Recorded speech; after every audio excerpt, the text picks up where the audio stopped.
work here. I carry a badge.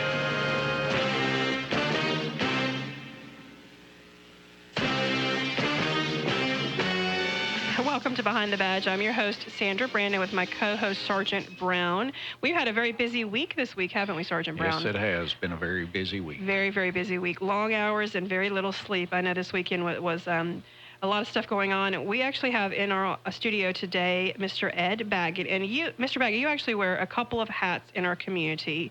How I first and foremost know you and how I first met you was as a county commissioner.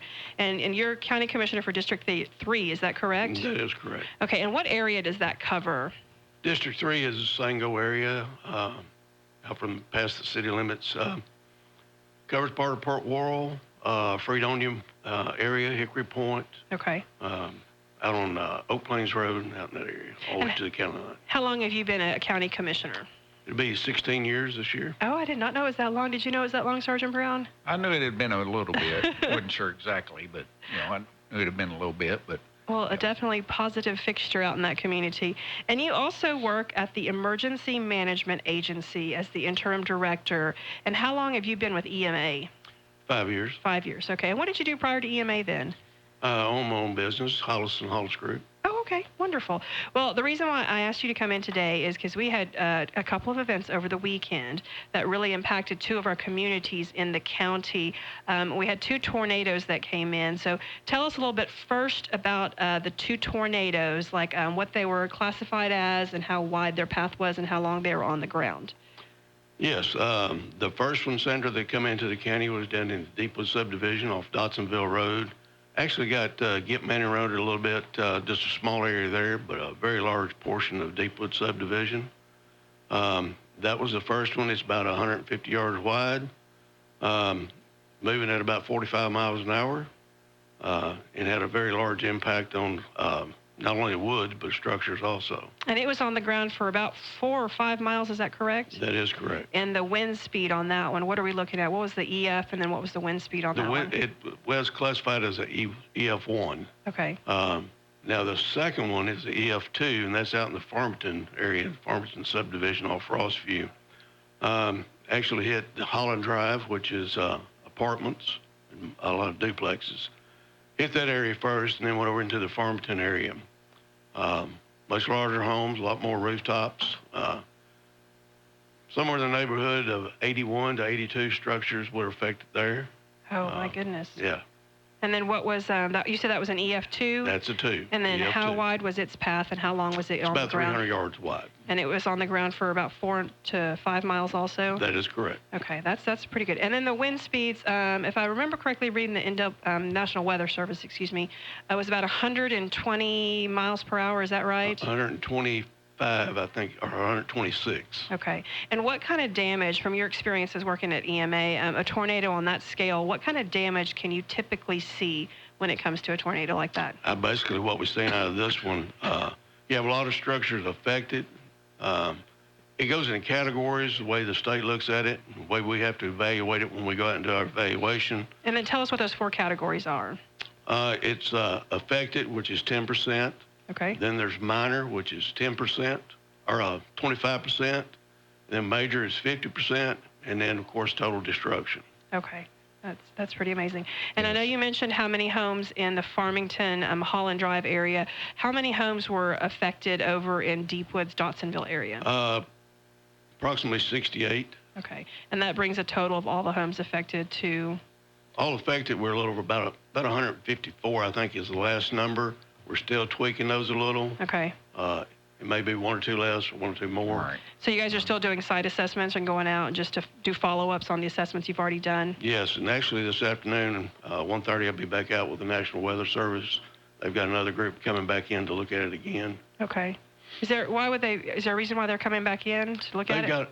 They've got another group that really hadn't seen a lot of it. Okay. They're more or less coming in to do a study of their own to see Okay. what impact it did have. So it's not to upgrade the EF classes, it's just to do a review of what's going on. That won't change. Okay. And I know it's early on. Have you guys made an assessment on a dollar value for the damage that's out there yet? Or how long does that normally take to assess if you haven't done it already? That we haven't yet on the damage. We're still waiting to get our numbers together. Doug Catalier with Austin PGIS is helping us put those numbers together. We've got all the data in as far as structures, but it's just breaking it all down. Most of what they look at the state is destroyed and major. Okay. So we pulled those out specific, looking at those dollar amounts. And then, of course, at the end of it, we have to add all the hours.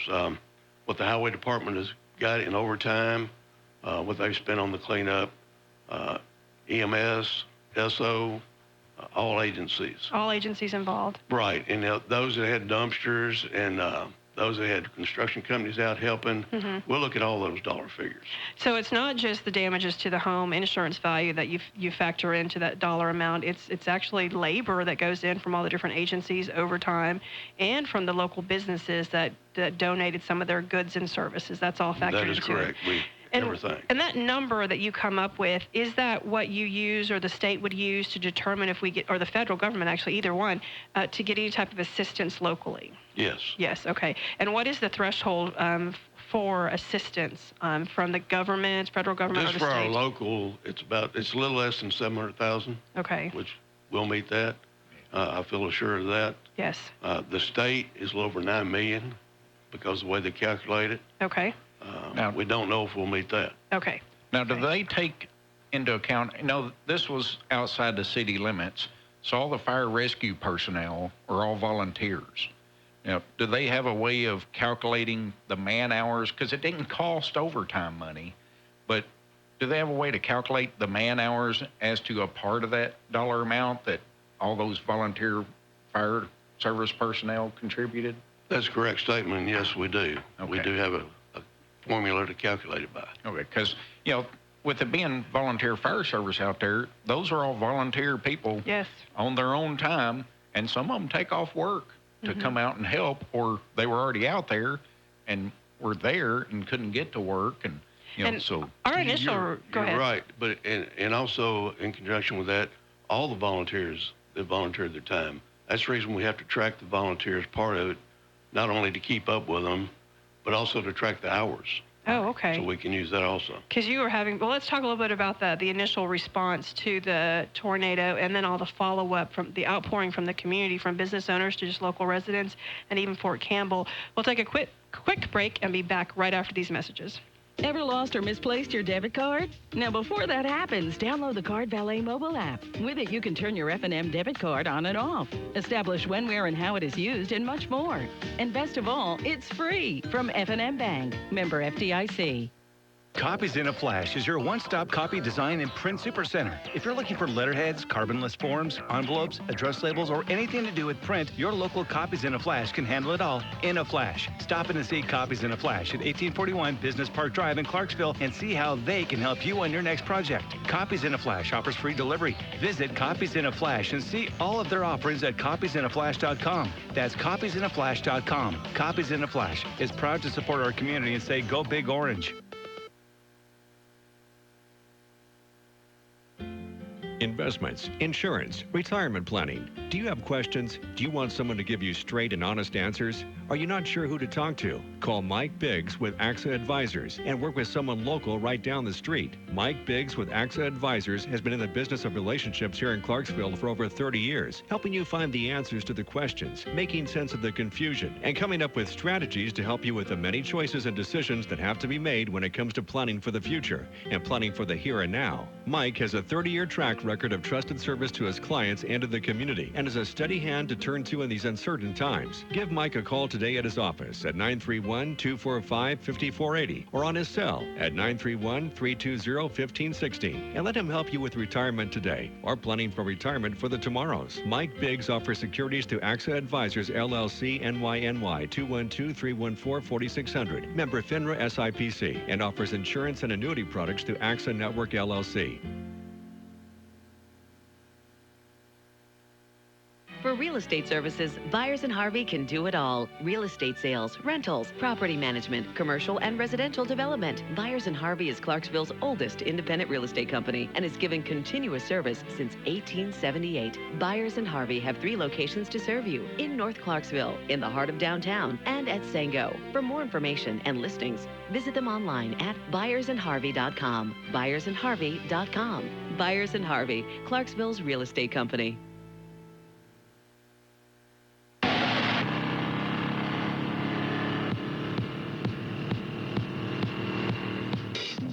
Welcome back to Behind the Badge. Our guest today, EMA Interim Director Ed Baggett. We're talking about the 2 tornadoes that touched down in Montgomery County over the weekend, an EF1 and an EF2. Before the break, we were talking about the volunteer response that came out initially. The initial response that came out, we had law enforcement, we had the sheriff's office there. We had volunteer fire service there. I know there was a few Clarksville Police Department officers there also. Who else am I missing? EMS was there. EMS. Mm-hmm. I don't want to forget anybody, so if I'm forgetting somebody, jump in. But that initial response, tell us a little bit about that. Actually, I know Sergeant Brown, you could maybe feed in. What are some of the things that we're first looking for when we get there? What are some of the first things that we're going to be doing when we're impacted by an event like this? Well, I think, the first thing when you get there, you're looking for injured personnel, injured people. The first thing is life safety.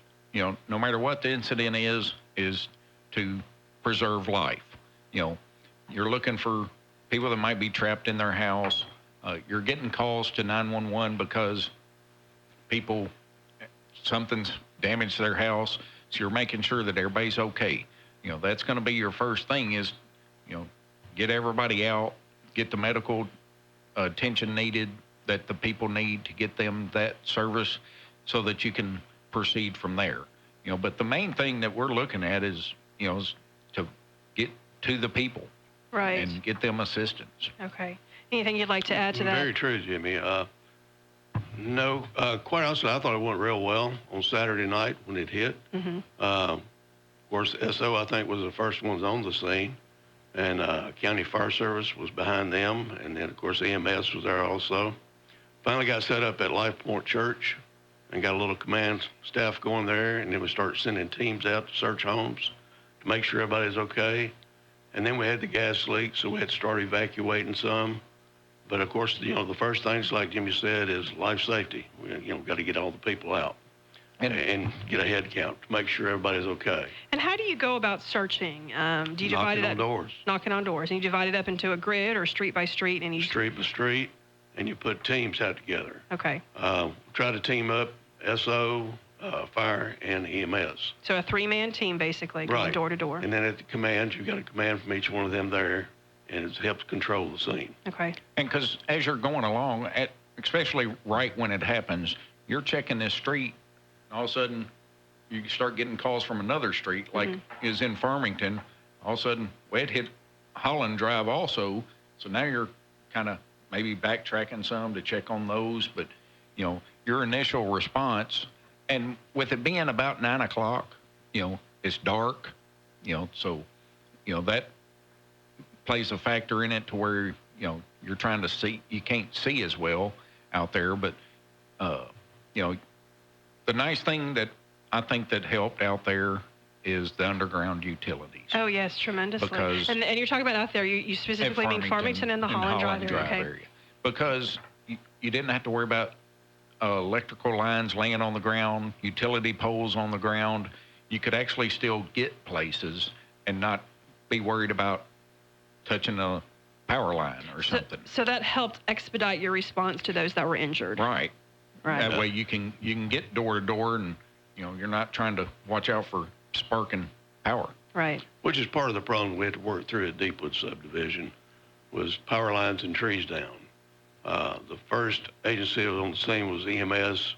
Could not get to Deepwood subdivision because of all the trees. It was a while before fire got notified, got fire there, and they started cutting their way in. Then once they got their way cut into the subdivision, then of course start their search process, knocking on doors. And for those who don't know, Deepwood subdivision is in a rural part of the county. It's not extremely rural, but the houses in that subdivision are on, what would you say, 1 acre to 2 acre lots? Yes, 1 to 2 acre lots. Approximately. And there is only one road in. And when I went out there to look at the storm damage, I can tell you that one road in, there's a spot where it goes down almost into a little gully area, and that tornado came right through that area and demolished all the trees, and they all landed right there. So I'm assuming that one spot right there is where they needed to cut through. That is correct. And it was a very narrow road, too, through there. Very narrow road. No a shoulder. Lot of trees. Yeah. A lot of trees. A lot of trees. And all they've done is cut a path through to get through on the initial. So that area, again, rural area, a lot more trees. Farmington is a subdivision. It's plotted. Newer. There's houses that are close to each other. Where is It's a newer area, so that, you know, the trees that are there are smaller. You know, they're not 20, 30-year-old trees or older that have been there a long time. So, you know, you didn't have as much of an issue with that like you had in Deep Woods. And how often does this might not be something that you know the statistic on, but you know, I don't hear very often that two tornadoes touch down in the same county. A lot of times it's one tornado that makes its way through the whole county or something. So I mean, it was pretty destructive for us to have two in one night. Very destructive. You typically don't have two. Most of the time it's one, but they are. It does happen. It does happen. Is it just happened to us? It does. But it does. normally you don't. Okay. But it spreads out your resources, though. It does. And that's what's tough, is responding to almost two different sides of the county with the limited resources you already have, and trying to handle two situations at the same time. And, you know, it spreads everybody out. It makes it harder to manage. It does. It does. And we were fortunate to have Life Point open up their church so we could set up a command post there so families could come in and check in and first responders could come in and check in. I was really impressed, and I just have to brag about the volunteer fire service. I know you guys do training and drills throughout the year, scheduled trainings and drills throughout the year, and totally impressed with the number of people that showed up on scene, but they were organized. I think, correct me if I'm wrong, but it looked like you had probably about 40 to 60 volunteer firefighters there that showed up that night. Yes. If not more. And they know their system, Sergeant Brown. They came in, they had their tag, they came and checked in, the check-in tag came on the table till they were ready to leave, and they took the tag with them and left. I mean, it was organized. And they do practice a lot of the incident command system, you know, and because, you know, that's mostly where it started was from fire service starting it, and you know, and it's kind of spread to the other public safety, you know, agencies to get on board, and that way everybody's communicating and know they're talking the same manner. Right. We're all on the same page, basically. Right. We're not, our work isn't counteracting against each other. So let's take a quick break, and we come back, and I just want to touch on the community response that we have gotten from this. It has been an outpouring from the community, and it's been so much that y'all have had to organize the volunteer efforts and organize all the businesses that are coming in to donate services and goods. We'll be right back after these messages. Ever lost or misplaced your debit card? Now, before that happens, download the Card Valet mobile app. With it, you can turn your F&M debit card on and off, establish when, where, and how it is used, and much more. And best of all, it's free. From F&M Bank, member FDIC. Looking for a new golf experience? Tired of playing the same old courses? Try Clarksville's newest golf course, the River Club Golf and Learning Center, located along the Red River. The picturesque River Club offers some of the area's best golf, putting greens, and driving ranges. And while you're there, stop by and have lunch in the clubhouse or enjoy some live music in the evenings. It's open to the public and waiting for you. The River Club Golf and Learning Center, Clarksville's premier golf experience. Call the River Club of Clarksville today for more information. 931-919-3200. The River Club of Clarksville. You got that new home edition and you're keeping it covered. Brad, I can help with coverages. Man-to-man coverage, zone coverage, combo coverage. I don't know, Peyton. I was thinking the types of coverages that your nationwide agent offers. Oh, like home, auto, business, life, farm, boat, your tour bus. Products availability varies by state, agent, and other factors. Nationwide Mutual Insurance Company, Columbus, Ohio. For all your mini sides, there's Nationwide. Call Clarksville agent Carter Briggs today at 931-906-5100. In your time of loss, you need to know someone cares. Since 1916, Neil Tarpley Parchman Funeral Home has been serving the Clarksville area with the kindness and respect you deserve. It's their goal to provide quality, compassionate services to you and your family during this very difficult time. Mike Parchman and his staff genuinely care and provide prearranged plans that accept insurance to help ease your pain in your time of grief. Neil Tarpley Parchman Funeral Home. People who care. A name you can trust. Neil Tarpley Parchman Funeral Home. Madison Street in Clarksville. Treat your pets to a vacation of their own at the Animal Guest House. Whether you're looking for doggy daycare service or long-term boarding, Animal Guest House will love your most loyal companions as much as you do. They have almost 2 acres of fenced-in roaming space, offer grooming services, and proudly have absolutely zero breed restrictions. Animal Guest House is located in Woodlawn at 1970 Chester Harris Road. Give them a call at 931-920-2719 or check them out online at animalguesthouse.com. Animalguesthouse.com.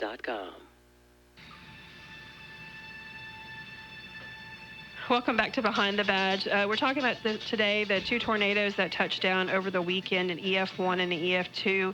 I was totally, completely impressed and moved by the number of volunteers that came out. Right. It was overwhelming. I mean, it got to where traffic was backed up to the interstate from between, church, Right. Life Point. Yes. They had services going on, and then all the volunteers coming to help, and then we run out of parking area for the volunteers because there was just so many. Yes, it was quite moving. We had to actually throughout the day tell through social media and other media platforms that okay, we've got enough volunteers, we need to hold off. And then we said, okay, well now we need volunteers at this location. So it was quite moving. About how many volunteers would you say have we had throughout either that day or through the whole thing? However your numbers are. Well, on Sunday out at Farmington at the Ag Buildings where we were stationed them all, we had over 250 volunteers come through. I haven't got that number yet, the exact number.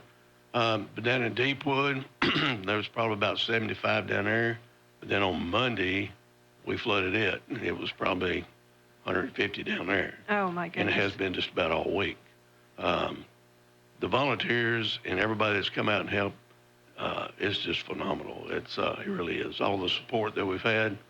A lot from the 101st have come out. They have sent several groups out, different groups. One of them had over 100 that come out to Deepwood. Those guys have been tremendous. Baptist groups, Methodist groups. I mean, we've had all of them. And we had a lot of businesses. A lot of businesses helped. A lot of donate food. And what are some of the items that, I know there's so many businesses, we don't want to talk of one and not mention another, so we don't want to do that and offend them. But in general, I know we've had a lot of businesses that have come out and donated items and materials and resources. What are some of the things that they have been donating throughout this whole event? I know, like a lot of what we used, they had the water, you had gloves, work gloves to work, tarps, trash bags. Home improvement stores that have been donating that. Food for the volunteers. Pizza, chicken sandwiches, you name it. They brought it out. And so many different companies. And they also have donated equipment because I've seen a lot of heavy equipment come in and out. What are some of the heavy equipment that they've donated? Skid steers, backhoes. We had some excavators, small excavators in, which was tremendous help. Help load out stuff quicker. Dumpsters, porta potties. And and you don't think about it, when you get 250 people out there volunteering, where are they going to use the restroom? Exactly. It's a necessity. It is. And we had business bring out the porta potties and porta johns, whatever you want to call them. But it helps. Exactly. Basically, that morning, Sunday morning at the Bartee Agricultural Center, we had the volunteers come in, and so we had to grab buses from the school system to transport them. We had to find, bathroom facilities for them to use. So had to find food for them to eat throughout the day, and have EMS on there also if somebody gets hurt. So there's a lot of different factors that go into it, but everybody stepped up and helped. And the Cattlemen's Association letting us use that facility. Absolutely. As a staging area. Because, Sunday, Life Point had church, so they were doing that also, but, trying to find places to organize people. Yeah, because you don't need, all the volunteers pulling into the neighborhood, and then you can't get your equipment through. Right. You can't get the fire trucks or ambulance or police cars or the dumpsters. Right. And at that point, we'd shut the subdivision down anyway, outside traffic. So we had to have a staging area, and it was a perfect spot. Perfect. And not only the equipment that came in, but when I went out to Deepwoods the other day, I had to sit in traffic for a little while because they were refueling one of the, I either a skid steer or a backhoe. I can't remember which one it was. Yeah. But, I sat there for 20 minutes while they were refueling, and I just thought to myself, how much gas is that? So not only are they donating the equipment, the personnel, but also the gas to run everything. I know that's not cheap, sitting there for 20 minutes watching them fill that up. And a lot of those groups, they provide their own fuel. It's pretty awesome. The businesses paid for their employees, paid the employees, or even a lot of the employees may have volunteered to come out and without help. question.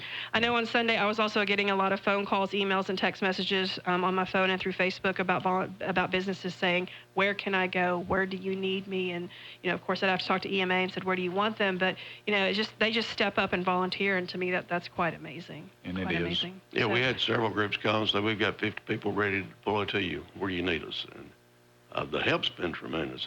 We couldn't ask for it any better. At times in Deepwood, the traffic was a nightmare to manage. It's because that one road that one narrow road in. One road out. And once you get in there, it's not that much space available to park a lot of cars. So. Plus, with CEMC repairing all the lines, because there's a lot of power lines down, they were there all day Sunday, Monday, and part of Tuesday, and get all their services restored. Well, we deeply appreciate, I know if you want to say a few words on your appreciation also, but I know the Sheriff's Office truly appreciates the support from the community, businesses, individuals, and other agencies. We would not have been able to get through that process without their assistance and help. That's true. I don't think Montgomery County could start to thank people enough. It was tremendous. Very true. A tremendous effort. Well, severe weather season is upon us. Mr. Baggett, what advice do you have to give us during this time of year, as no doubt we will have some more severe weather, hopefully no more tornadoes, but we'll have thunderstorms and other maybe high winds. What advice can you give us? Senator, that being said, of course, we have our sirens, but of course, we all know they're located in the city. Okay. There's 3 over at Austin P. Some of the ones in the city are close to the county boundary lines. But the NOAA weather radios are your best asset to have, and also your phones. Okay. You should be receiving alerts on your phones. Mine was blowing up Saturday afternoon when it all started. Unless you turn that feature off. The NOAA weather radio was going off, along with the sirens. I mean, it's a lot. It's being pushed out. So I can't emphasize the importance enough of having multiple platforms for you to get information. So I encourage all of our listeners, to have the TV on at that time if there's severe weather coming through. If you need to get to a safe area, turn the volume up on your TV as loud as you can so you can still hear it from the interior room if that's the case. Have a weather radio. They're not that expensive. A lot of times agencies will give them out for free during promotional times, but look for a weather radio online or at Amazon or at Walmart. Also, have your phone set up to receive alerts. All the weather service has an app you can download. I know all the news stations in Nashville have apps you can download that they'll send out alerts on it. And also, if you know severe weather is coming, if you have the location on your phone turned off, turn it on, because that's how the wireless emergency alerts come out to you, those alerts that just go off whether you want it to go off or not. But your location has to be set on your phone turned on. Otherwise, they can't locate you to send that emergency signal out to you. And then just listen and see what's going on around you. Do everything you possibly can to be made aware of the severe weather that's coming your way. And when it's a warning, you need to take cover. Yes. It's a watch. You can watch for the storm, but when it's a warning, it's time to take cover. Okay. And on your NOAA weather radios, if you get them and it's not programmed like you want it, bring it by our office, the EMA office at 130 South 1st Street, and we'll program it for you. That's good to know. So if you need your weather radio program, go by the EMA office and they'll help assist you on that. All right. And then if you know storms are coming, charge your phone. Yes, charge your phone. Try to get as much charge on your phone before the weather hits so that if the power does go out, you still have your phone, for a time, that it's charged. And that way you still have that notifications, because if electricity goes out, your TV's out, keep you a battery operated radio, that you can listen to your local radio stations. Yeah, that's the other thing I forgot to mention, radio, TV and radio. Make sure you have both those avenues available. And just really a quick summary, a watch is just conditions are favorable for a severe weather. And then a warning is we are in the middle of it, someone has spotted it, or it's on radar as being severe weather. That's correct. So know the difference between a warning and a watch. If you're under a warning, you might want to seek cover and shelter at that time. Mr. Baggett, do you have a phone number at your office you want to give people that if they have questions and want to call and ask? Or? Sure, they can call our office, 648-5702. Wonderful. Thank you. Thank you, Mr. Baggett and Sergeant Brown, for today. We hope everybody got everything answered. If you have any questions. I work here. I carry a badge.